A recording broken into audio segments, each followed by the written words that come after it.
और इससे पहले हमें ज्यादा से ज्यादा दूर जाना होगा। मेरा दिमाग घूम गया था। वह मुश्किल गुस्से पर काबू पाते हुए मैं तजवीज देने लगा। ठीक है, तुम जा सकती हो। यकीनन अलहदगी ही में हमारी बचत के इम्कान बढ़ेंगे।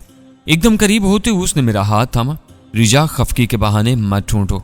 तुमने वादा किया था शुक्ला को मारने में मेरी मदद करोगे। तो मेरी जिस्मानी हालत से वाकिफ हो, फिर ऐसी बकवास का मकसद? उस उसरात से सफाई दी, जल्दबाजी में ध्यान नहीं रख सकी। मेरे होठ पर तबस्सुम नमूदार हुआ। इतनी बेध्यानियां अच्छी नहीं होती। वो मनाते हुए बोली, शुरू हो गई रिजा की बकवास। यकीन करो, अफगानिस्तान के महाज पर तुमसे इतना मुतासर हुई थी कि तुम्हारी तलाश में पाकिस्तान जाने पर तुल गई थी। वो तो शुक्र है मेजर जेनिफर हैंडसली से मुलाकात हुई और पता चला तुम कितने ठरकी हो। मैंने क्या लगाया, वहां कई बार तुमसे मुलाकात हुई थी और हर बार मैंने डेट का वादा लिया था। तब अंदाजा नहीं हुआ था। उसने मुंह बसोरा। मैंने सोचा मजाक कर रहे हो, और कब लगा कि मैं संजीदा हूं। मैं उसे कुरेदने पर तुल गया। उसने सफाई से मौजू तब्दील किया। क्या यह वक्त इन बातों का है? हम गली के सिरे पर पहुंचने वाले थे। वो गली एक चौड़ी गली में सम हो रही थी और चौड़ी गली आगे जाकर इस गली से मिल रही थी जहां से हम घर में घुसे थे। दो लड़के सामने से नमूदार हुए। लोरा को इश्तियाक भरी नजरों से घूरते हुए वो आगे बढ़ गए थे। लोरा 2 कदम आगे बढ़ी थी। जो ही उसने चौड़ी गली में कदम धरे, फौरन उल्टे कदमों पीछे हटी। मैं ठिठक कर रुक गया था। वो परेशानी से बोली, 2 मुसल्ला पुलिस वाले इस तरफ आ रहे हैं। तुमने देखा? उसने नफी में से लाया। शायद नहीं। जितनी देर गुजरेगी इन गलियों में दुश्मनों की तादाद में इजाफा होता जाएगा। वो मुतफक्किर हुई, क्या करें फिर? मैंने मशवरा दिया, करीबी मकान में घुसकर थोड़ा इंतजार करते हैं। इनके गुजरने के बाद आगे बढ़ेंगे। मकान का दरवाजा बमुश्किल 5 फुट ऊंचा था।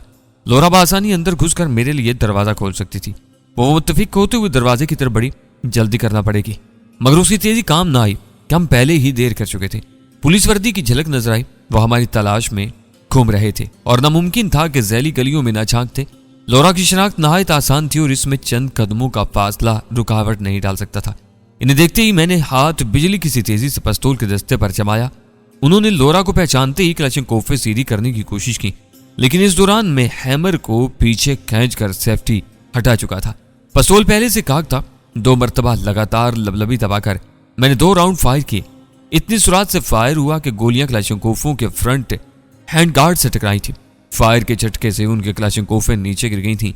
एक गोली उछटकर एक पुलिस वाले के बाजू से टकराई थी, मगर क्लचिंकोव के फ्रंट हैंड गार्ड से टकराने की वजह से गोली की ताकत तकरीबन खत्म हो चुकी थी। वो खराज डालने से ज्यादा नुकसान नहीं पहुंचा सकी थी। हल्की सी चीख के साथ मजरूब ने अपना बाजू थाम लिया था। मैं धाड़ा हाथ ऊपर। जख्मी तो अपने बाजू को हाथ से दबाकर तुरहम अमेज नजरों से मुझे देखने लगा। अलबत्ता दूसरे के हाथ बुलंद हो गए थे। लोरा जकंद भरते हुए उनके करीब पहुंची। क्लचिंकोवें उठाकर उसने एक स्लिंग अप की और दूसरी पुलिस वालों पर तान ली। चलो, उसने बच जाने वाले की पीठ में नाल चुभोई। दोनों तंग गली में आ गए थे। उड़ा दूं? लोरा ने मशवरा चाहा। पुलिस वालों को इसके होठों पर फैला शरारती तबस्सुम नजर नहीं आ रहा था और इतनी अंग्रेजी तो वो भी जानते थे कि इन्हें कत्ल करने के मशवरे हो रहे थे। जख्मी गिड़गिड़ाया, भगवान के लिए मत मारो, हमारे छोटे छोटे बच्चे हैं। मैं पिस्तौल की नार लहराता हुआ बोला, तुम्हारे बच्चों के बड़े होने का इंतजार नहीं कर सकते। वो मुल्तजई हुआ, हम तुम्हारे बारे किसी को नहीं बताएंगे। लोरा ने बेसब्री जाहिर की। रिजा, वक्त जाया कर रहे हो। मैंने कहा, मकान का दरवाजा खोलो। वो सारी हिलाते हुए आगे बढ़ी, दरवाजे पर हाथ रखकर उचकी और दरवाजा अबूर करके अचानक किसी मर की करख्त आवाज उभरी, कौन है ओए? जवाबन लोरा ने अंग्रेजी में गिटमिट की। आवाज इतनी मध्यम थी कि मेरे कानों तक मफहूम नहीं पहुंचा था। ललकारने वाला शायद चौकीदार था और चौकीदार अमूमन अनपढ़ या वाजबी तालीम याफ्ता होती। यकीनन उसके पल्ले लोरा का जवाब नहीं पड़ा था। तभी वो दोबारा बोला, तुम गैर कानूनी तौर पर घर में घुसी हो, मैं तुम्हें पुलिस के हवाले। उफ! फिक्रा मुकम्मल करने से पहले उसका मुंह से जोरदार कराह खारिज हुई। लम्हा भर बाद दरवाजा खुल गया। पुलिस वालों को आगे लगाकर मैं अंदर घुस गया। दरवाजे के सामने मुख्तसिर सा सेन और इससे मुल्हिक गैराज बना था। गाड़ी मौजूद नहीं थी, शायद साहब खाना, दफ्तर वगैरह गया था। चौकीदार गैराज के सामने प्लास्टिक की कुर्सी के साथ लंबा पड़ा था। एक जदीद साख्त का रिपीटर दीवार के साथ खड़ा था। बेचारे को अपना हथियार इस्तेमाल करने की मोहलत ही नहीं मिली थी। हमारे अंदर आते ही लोरा ने दरवाजा बंद कर दिया। अब क्या करें? लोरा ने अगले इकदाम के बारे में मेरी राय ली। सुराज से फैसला करते हुए मैंने पुलिस वालों को हुक्म दिया, वर्दियां उतार दो। तो क्या वो अकला गए थे? मैं दुरुस्ती से बोला, यकीन करो लाशों से वर्दियां उतारना मुश्किल नहीं, मगर खून के धब्बों से वर्दियों के खराब होने का खदशा मुझे रोके हुए है। वो कांपते हुए कमीज का बटन खोलने लगे। जल्दी करो, पिस्तौल की नाल लहराते हुए मैंने हदायत थी। उन्होंने फौरन से वर्दियां उतार दी थी। घूम जाओ। मैंने उन्हें दीवार की तरफ रुक करने का हुक्म दिया और उनका मुड़ते ही लोरा को मखसूस इशारा किया। लकड़ी के बट वाली क्लचिंकोव को नाल से पकड़ते हुए उसने बारी बारी दोनों के सर बजाए। वो चौकीदार के करीब ऊंधे मुंह नीचे गिर गए थे। इन्हें वर्दियां उतारते देखकर लोरा मेरा मंसूबा जान गई थी। उनके बेहोश होते ही उसने बेबाकी से अपना लिबास उतार दिया। इसे मुख्तसिर लिबास में देखना नया या अनोखा नहीं था। वो कई बार तैराकी के मुख्तसिर लिबास में खुशनुमा बदन के नशीब व फराज का तारुफ करवा चुकी थी। अलबत्ता किसी औरत को एक से जायद बार मुख्तसिर लिबास में देखना बदनजरी के जायज होने की दलील नहीं बन सकता है। बेशक उसकी तहजीब व सकाफत उसे शर्म हया नहीं सिखा सकी थी, लेकिन मेरा मजहब और माशरत मेरे लिए एक दायरा कार और हदूद मुकर्रर करता है। होशोखिरत से बेगाना करने वाले बदन से नजरें चुरा कर मैं पुलिस वर्दी उठाने लगा। उसने मेरे लिए जख्मी शख्स वाली वर्दी छोड़ दी थी। उसके बाजू पर खून लगा था। गैराज की दीवार की आड़ लेकर मैंने जल्दी से लिबास उतार कर वर्दी पहनी। पुलिस वाले का कद मुझसे बड़ा था, तभी पतलून जरा लंबी थी। 5 अंदर की तरफ मोड़कर मैंने पुलिस वाले के जूते उतार कर पहन लिए थे।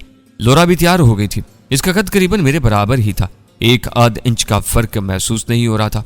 मेरा कद 5 फुट 9 इंच है और मर्दों में यह दरमियानी कामत समझी जाती है, लेकिन औरतों के लिहाज से यह लंबा कद समझा जाता है। उसे पुलिस वाले की वर्दी फिट आई थी। जूते अलबत्ता उसने अपने ही पहन रखे थे, क्योंकि औरतों के पांव मर्दों से काफी छोटे होते। पुलिस वालों और चौकीदार की मुश्कें कसकर हमने असल इमारत और बगली दीवार के दरमियानी खला में लिटा दिया। इनके मुंह बांधने भी हमें नहीं भूले थे, वहां वो आसानी से नजर नहीं आ सकते थे। घर के मकीन आराम से सोए थे। बंद कमरे और एसी की ठंडक ने उन्हें अपने चौकीदार की हालत से बेखबर रखा था। यूं भी गैराज में गाड़ी की गैर मौजूदगी जाहिर कर रही थी कि घर का मालिक मौजूद नहीं था।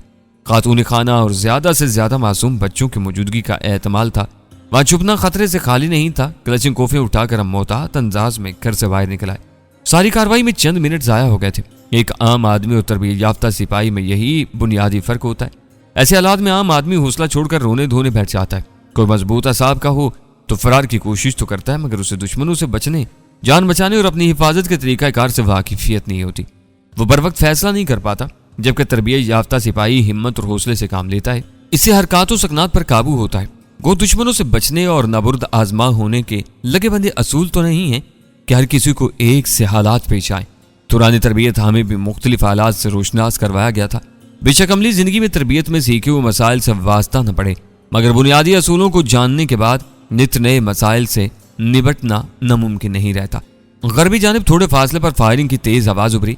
शायद कोई बेचारा हमारी तलाश में सरगर्दान ट्रोली के हद से चढ़ गया था।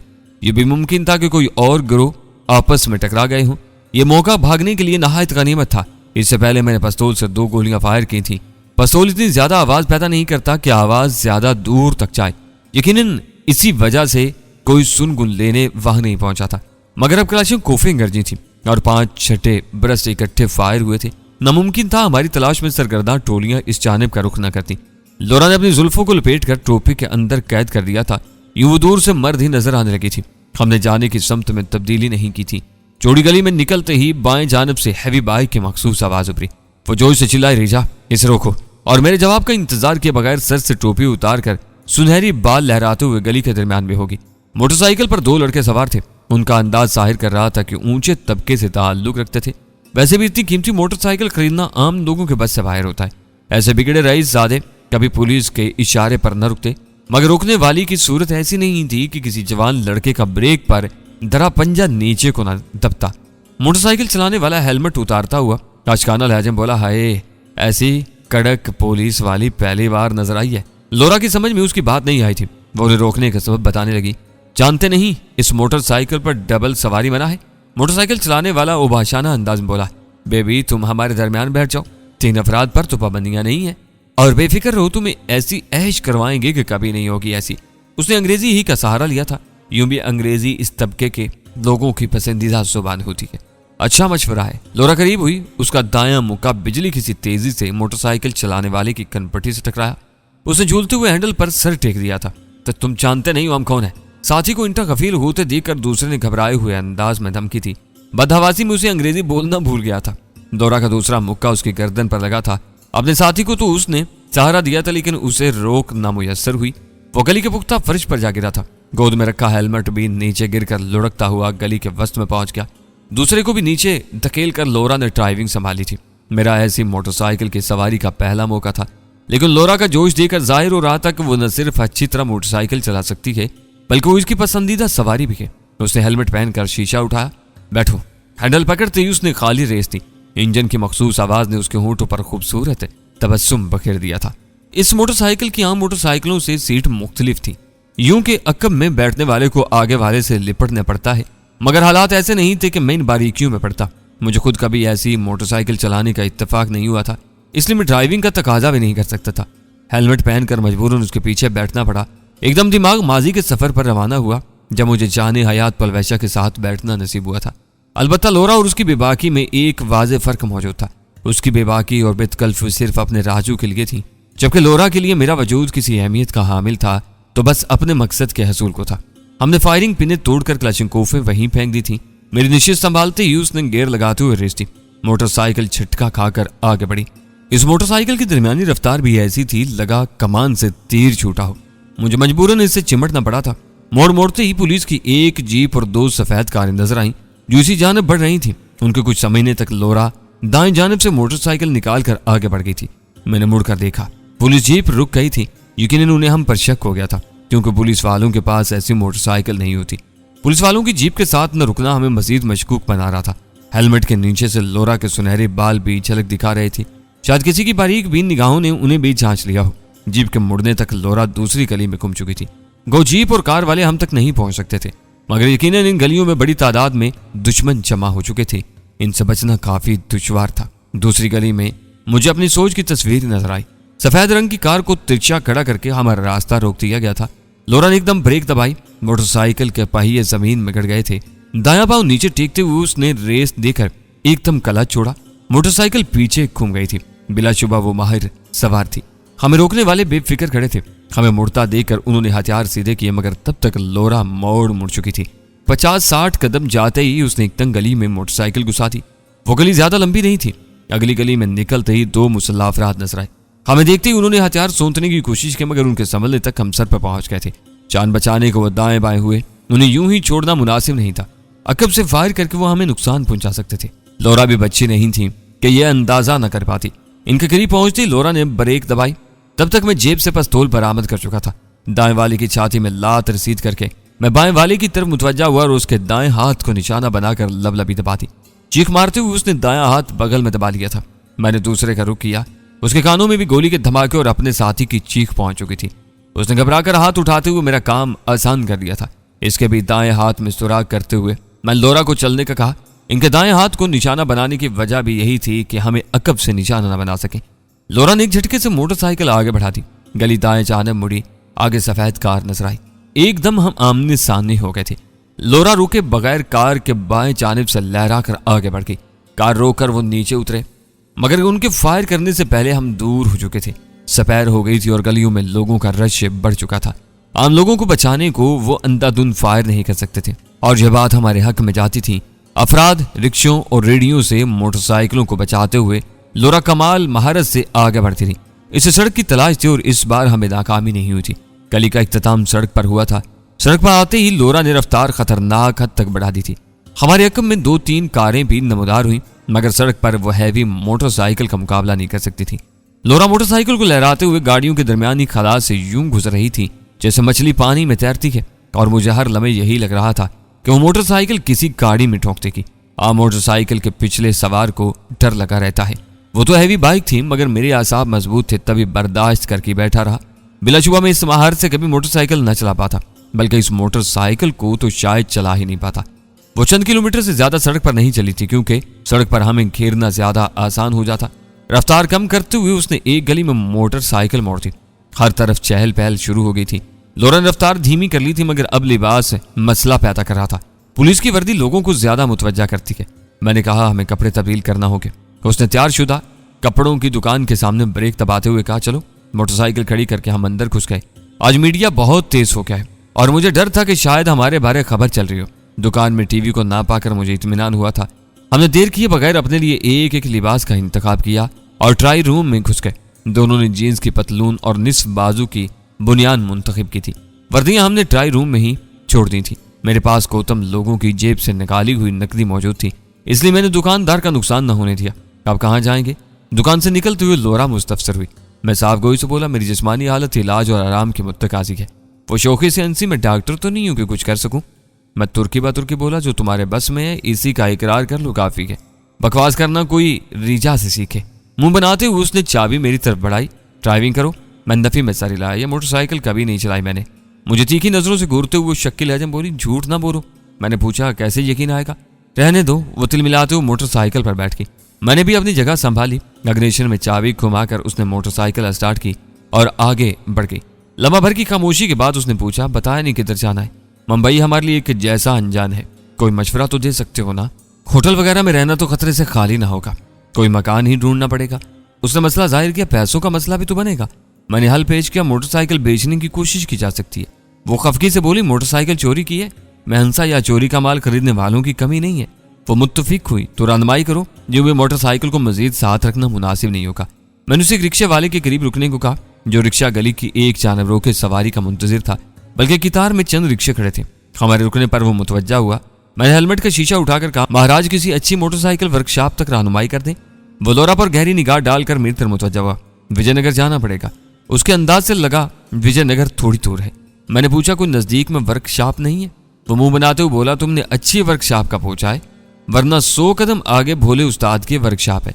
अलबत्ता इसकी ईमानदारी की जमानत नहीं दे सकता। क्या मतलब? मैंने हैरानी जाहिर की। उसने मुनकशिफ किया, तुम्हें पता भी नहीं चलेगा और नई मोटरसाइकिल से असल पुर्जा निकाल कर दूसरा जोड़ देगा। हमें भी ऐसे ही उस्ताद की तलाश थी। उसका शुक्रिया अदा करते हुए मैंने लोरा को चलने का कहा। उसने सर से हेलमेट उतारने की गलती नहीं की थी, क्योंकि अपनी रंगत और शबात की वजह से वो आसानी से पहचान ली जाती। अलबत्ता हेलमेट उसके सिनफे नाजुक होने को नहीं छुपा सकता था। निस्फ बाजुओं की चुस्त बुनियाद फरागदिली से दावत नजारा दे रही थी। तभी रिक्शे वाला मुखातिब मुझे और मुतवज्जा उसकी जानिब रहा। अलबत्ता इंडिया में औरतों का मोटरसाइकिल चलाना इतना अनोखा या हैरान को नहीं था कि खुसूसी तवज्जा का हामिल बन जाता। आजकल तो पाकिस्तान में भी खवातीन मोटरसाइकिल की सवारी करती नजर आती हैं। अगर सतर पोशी पर्दे का एहतमाम किया जाए तो इस पर एतराज करने की कोई वजह नजर नहीं आती, क्योंकि माजी बाईद में मुसलमान खवातीन बड़े ज़ौक़ और शौक से घुड़सवारी किया करती थी। मोटरसाइकिल और घुड़सवारी में खासी मुशाबत है। अलबत्ता खुला लिबास और बेपर्दगी की छूट शरीयत नहीं देती, और नकाब में मोटरसाइकिल चलाना चंदा दुश्वार नहीं है कि नकाब ड्राइविंग पर जरा भी असर अंदाज नहीं होता, बल्कि हेलमेट बजाते खुद बेहतरीन नकाब है। वर्कशॉप एक बगली गली में थी, जो भोले उस्ताद की दुकान पर जाकर खत्म हो जाती थी। वहां से आगे जाने का रास्ता नहीं था। एक पुरानी मोटरसाइकिल से छेड़छाड़ करने वाले लड़के से रहनुमाई लेकर हम भोले उस्ताद की जानी बढ़ गए। तेल से चपड़ी शलवार कमीज में मलबूस व अधेड़ उम्र का सेहतमंद शख्स था। आंखों में सफाकी और मकारी की चमक उसके करतूतों के मजहर थी। उसने भी लोरा पर नजरें जमाते हुए पूछा, कैसे आना हुआ बाबू? मैं सीधा मुद्दे पर आया, मोटरसाइकिल बेचना है। वो रुखाई से बोला, ये वर्कशॉप है, बारगेन नहीं है। मैं बगैर लगी लिपटी रखे बोला, मोटरसाइकिल चोरी की है, किसी ने आपका पता बताया तो यहाँ आ गए, नहीं खरीदोगे तो चले जाएंगे। वो मुतहय्यर हुआ, होश में तो हो। मैं एतमाद से बोला, भोले उस्ताद इतने भोले ना बनो, आप अच्छी तरह जानते हैं मैं क्या कह रहा हूँ। वो नजरें चुराते हुए मशकूक लहजे में बोला, तुम्हें शायद किसी ने गलत बता दिया है। मैंने उसे तसल्ली दी, डरो मत, हमारा ताल्लुक खुफिया पुलिस वगैरह से नहीं है, बल्कि हम खुद पुलिस से छुपते फिर रहे हैं। उसने छाती फुलाई, भोले उस्ताद को डराने वाला अब तक पैदा नहीं हुआ। इसी वक्त लोरा ने अपना हेलमेट उतारते हुए लोचदार आवाज में कहा, बाउला उस्ताद, व्हाट्स प्रॉब्लम? यकीनन हमारी तकरार की उसे समझ नहीं आई थी। अलबत्ता इतना अंदाजा उसे जरूर हो गया था कि भोला अड़ी कर रहा था। लोरा ब्राउन की सूरत और बदेसी लबल लहजे में भोला उस्ताद कहना उसे लट्टू कर गया था। वो रेशा खत्मी होते हुए बोला, हुक्म करो मैडम जी। पर मेरी तरफ मुतवज्जा हुई, क्या बक रहा है? तुम्हारी तर्जुमानी करने का वक्त मेरे पास नहीं है, मुझे सौदा करने दो। इसे खामोश होने का कहते हुए मैं भोले की तरफ मुतवज्जा हुआ। मादाम कह रही हैं कि मुझे किस डरपोक के पास ले आयो। जवान भोले को धोखा देने वाला दूसरा सांस लेने का हकदार नहीं होता। भोले उस्ताद, अकल को हाथ मार। मैं साफ गोई से बता चुका हूँ कि मोटरसाइकिल चोरी की है, इसके अलावा कौन सी धोखाधड़ी ढूंढ रहे हो? उसने अंदेशा वाज़ेह किया, अगर तुम्हारा ताल्लुक किसी एजेंसी या खुफिया पुलिस से हुआ तो बोला तुम्हें नरक में भेज कर ही गिरफ्तारी देगा। मैंने उसकी हिम्मत बढ़ाई, बेफिक्र रहो, ऐसी कोई बात नहीं है। उसने मोटरसाइकिल स्टार्ट करके रेस घुमाई, इंजन वगैरह का जायजा लिया, चंद और पुर्जों को छेड़ कर बोली लगाई, 50,000 से ज्यादा नहीं दे सकता। मुझे मोटरसाइकिल की कीमत का सरसरी अंदाजा था, तभी बरहमी जाहिर की। 16-17 लाख की मोटरसाइकिल को 50,000 में बेचने के बजाय आग लगाना ज्यादा बेहतर रहेगा। बाबू ये चोरी की है तो चोरी का माल निस्फ या तहाई में खरीदो उस्ताद, इसके 50,000 तो तोल कर खरीदने वाला कबाड़ी भी दे देगा, ज्यादा से ज्यादा 1 लाख। जो उसने बज़ाहिर आखिरी दाम बताए। लोरा मुस्तफसर हुई, कितने दे रहा है? मैंने कहा 1 लाख। और स्टार्ट बाउला, डबल डन। लोरा ने भोले की तरफ हाथ बढ़ाते हुए 2 लाख में सौदा मुकम्मल कर दिया, यानी भोले की बताई हुई कीमत के दुगने में सौदा तय हो गया। भोले को कोई एतराज था भी सही तो लोरा से हाथ मिलाने की सआदत ने बाकी न रहने दिया था। लोरा का नाजुक हाथ भद्दे हाथ में थामते हुए उसने दांत न कोसे, ठीक है मादाम। लोरा की सवालिया नजरें मेरी तरफ उठी। मैं शौकी से बोला, गुलाम कौम का बाशिंदा हुक्मरान कौम से तकरार तो नहीं कर सकता। छोटे भाग कर ठंडी बोतल पकड़ ला। बोला उस्ताद शागिर्द को हुक्म देकर हमारी तरफ मुतवज्जा हुआ। आए बैठे। उस्ताद बैठने का वक्त नहीं है, हमारी रकम लाएं और अपनी चीज संभाले। सर हिलाते हुए उसने लोरा को मीठी नजरों से घूरा और वर्कशॉप के अंदर घुस गया। उसकी वापसी 2000 वाले नोटों की गड्डी के साथ हुई थी। इंडिया में 10, 20, 50, 100, 200, 500 और 2000 के नोट इस्तेमाल होते हैं। पैसे लेकर मैंने गिने बगैर जेब में डाले और हम भोले उस्ताद से अलविदाई मुसाफा करके चल पड़े। लोरा ने खजालत जाहिर की। शायद हमें इन बेचारों की मोटरसाइकिल नहीं बेचना चाहिए थी। मैंने ढारस बंधाई, इन बेचारों ने तुम्हारे बारे जो तबसरा किया तो वो भूल गया है। ऐसे ओबाशियों को सबक सिखाना जरूरी होता है। बाकी हमें पैसों की जरूरत थी। मोटरसाइकिल को लवारा छोड़ देते तो किसी वो चक्के के हाथ लग जाती और वो लड़के खाते पीते गिराने से ताल्लुक रखते थे। ये इनके लिए बड़ा नुकसान नहीं होगा। उसने मौजू तब्दील किया। अब शब बसरी का सोचो। शाम का मुल्क जा अंधेरा फैलने लगा था। पहले पेट भरते हैं, भाग दौड़ उछल कूद में सब खाया पिया हजम हो चुका है। ये कहते हुए मैंने खाली रिक्शे को इशारा किया। अंदर घुसते ही मैंने किसी दरमियानी दर्जे का मायारी होटल पर जाने का कहा। आधे घंटे बाद उसने एक दरमियाने दर्जे के होटल के सामने उतार दिया। हम निस्बतन तारीख गोशे की तरफ बढ़ गए। मेरी नजरें टीवी स्क्रीन पर मरकूज थीं। अंदाजा था कि हमारा जिक्र खबरों में जरूर होगा। बैराग करीब आया। लोरा से उसकी पसंद पूछकर मैंने मछली के बने 2 पकवान बताए और टीवी की तरफ मुतवज्जा हो गया। मेरा निस्फ अंदाजा दुरुस्त साबित हुआ था। मेरा तारुफ बतौर दहशतगर्द कराया गया था। तस्वीर भी दिखाई जा रही थी। अलबत्ता लोरा ब्राउन का जिक्र था, ना मेरा पाकिस्तानी होना जाहिर किया गया था। मैंने कहा, खबरों में तुम्हारा कोई जिक्र नहीं है।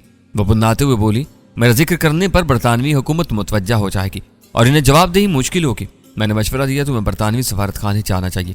मेरे खिलाफ इनके पास मजबूत सबूत मौजूद है। ऐसी सूरत में सफारत खाना ज्यादा से ज्यादा मुझे बरतानिया वापस भिजवा सकता है। मैं मुंह बनाते हुए बोला, किसी एक नुक्ता नजर पर तो कायम रहो। वो मुतबस्सम हुई। तुम्हारी समझ ही में कुछ नहीं आ रहा। मैं मुतरिज हुआ। मुतजाद बातें करोगी तो कैसे समझ पाऊंगा।